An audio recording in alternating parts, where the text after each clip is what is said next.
전도서는 성경의 지혜문학의 한 부분으로 다음과 같이 시작합니다.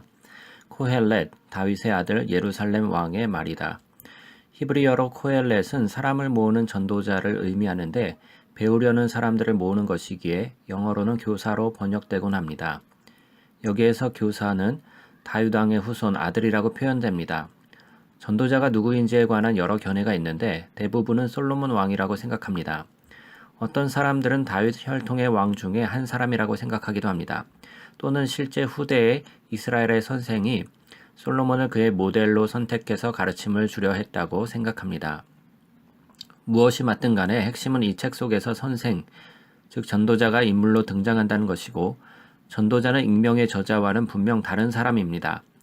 책 전반에 걸쳐 전도자의 목소리를 들을 수 있고 또 다른 목소리인 책의 저자는 처음에 전도자를 우리에게 소개하고 끝에서 그 전도자가 말했던 모든 것을 요약하고 평가하면서 결론을 맺습니다.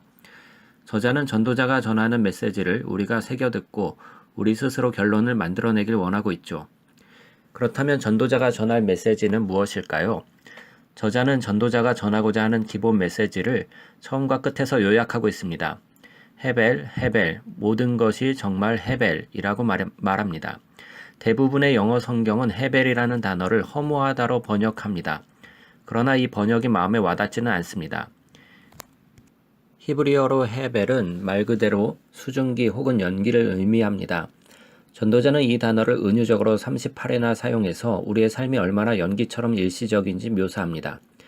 또한 얼마나 우리의 삶이 수수께끼 투성이인지 처음에는 잡힐 것 같지만 우리가 잡으려고 하면 마치 연기처럼 사라지는 것이 우리 삶이라고 묘사하죠. 이 세상은 너무도 아름답고 선하지만 우리가 그것을 즐기려 하면 비극이 찾아와서 모든 것을 날려버리는 것 같다고 합니다.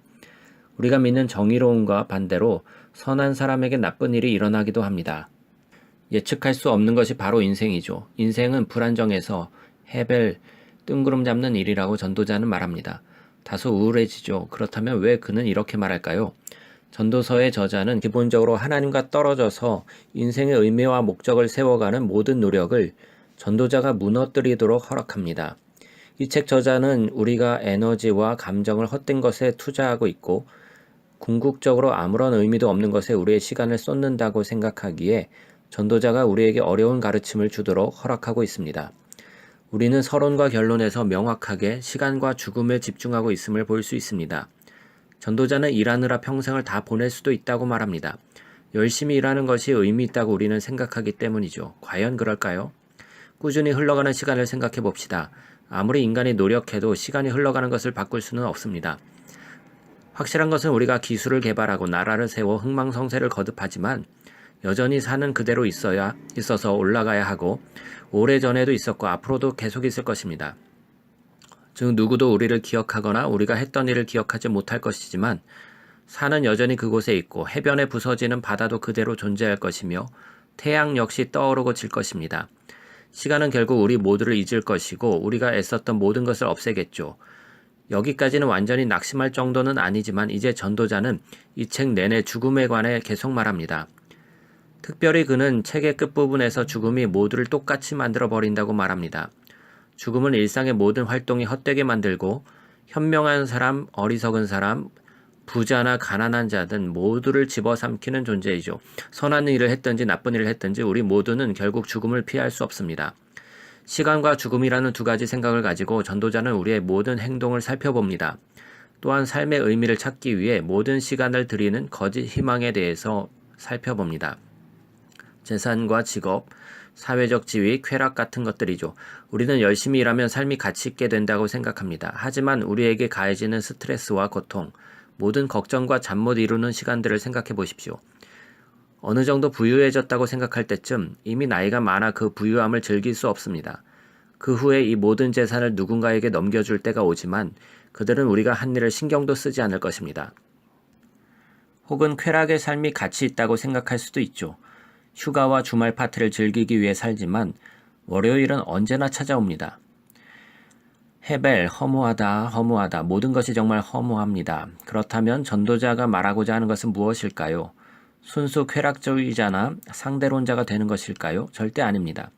그 그건 역시 너무 허무하기 때문입니다. 전도자는 지혜를 따라 여호와를 경외하며 살아야 하는 잠언의 말씀을 인정합니다. 그 삶은 진정으로 축복이 되고 우리를 더 복되게 할 것이기 때문입니다. 그러나 문제는 지혜를 따라 살고 여호와를 경외하는 삶을 산다 하더라도 언제나 복을 누리는 삶을 보장해 주지는 않기 때문에 그 삶 역시 허무하다고 합니다. 선한 사람들이 비극적으로 죽게 되고 악한 자들이 오래 살고 번영하기도 하죠. 인생에는 너무나 많은 예외가 있어서 지혜조차 허무할 수 있습니다. 지혜가 언제나 덧없는 것은 아니지만 여전히 수수께끼로 남아서 우리가 생각하는 방향으로 움직여주지는 않습니다. 그렇다면 이 허무함 속에서 과연 어떻게 살아야 할까요? 역설적으로 전도자는 해 아래에서 삶의 진정한 기쁨을 누릴 수 있는 방법을 발견합니다. 즉 허무함을 받아들이고 우리의 삶이 우리의 손에 달려있지 않음을 인정하는 것입니다.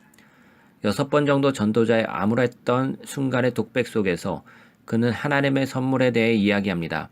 그 선물은 아주 간단하지만 소박한 즐거움으로 친구나 가족, 멋진 식사, 화창한 날 같은 것이죠. 우리가 이 선물들을 마음대로 제어하거나 확실하게 보장할 수는 없지만 하나님을 전심으로 믿고 나아갈 때 우리에게 그 선물이 주어지고 우리가 자유케 되어 우리가 경험하는 대로 이 삶을 즐길 수 있는 것입니다. 우리가 생각하는 대로가 아닙니다. 삶이란 이러해야 한다라는 우리의 기대조차 허무하고 허무하다. 모든 것이 허무하기 때문입니다. 이제 전도자는 결론 가까이에 이릅니다. 결말에서 이 책의 저자는 다시 목소리를 높여 저자 스스로 결론을 짓습니다. 저자는 전도자의 말을 듣는 것이 매우 중요하다고 말합니다. 저자는 전도자의 가르침을 염소를 몰 때 쓰는 뾰족한 막대기에 비유하고 막대기가 찌를 때 고통스러울 수 있지만 우리가 바른 길로 가도록 인도하기 위해 전도자가 우리를 찌른다고 설명합니다. 저자는 우리가 전도자의 말을 지나치게 받아들여 평생을 책 속에 파묻혀서 실존적 문제에 답하려고 애쓸지도 모르는데 그것은 몸만 지치고 답은 얻지 못할 것이니 그렇게 하지 말라고 경고합니다. 대신 저자는 이렇게 결론을 맺습니다. 하나님을 경외하고 그분의 계명을 지켜라. 이것이 사람의 본분이다. 하나님께서는 선악간의 모든 행위를 그 숨은 일까지도 낱낱이 심판하신다.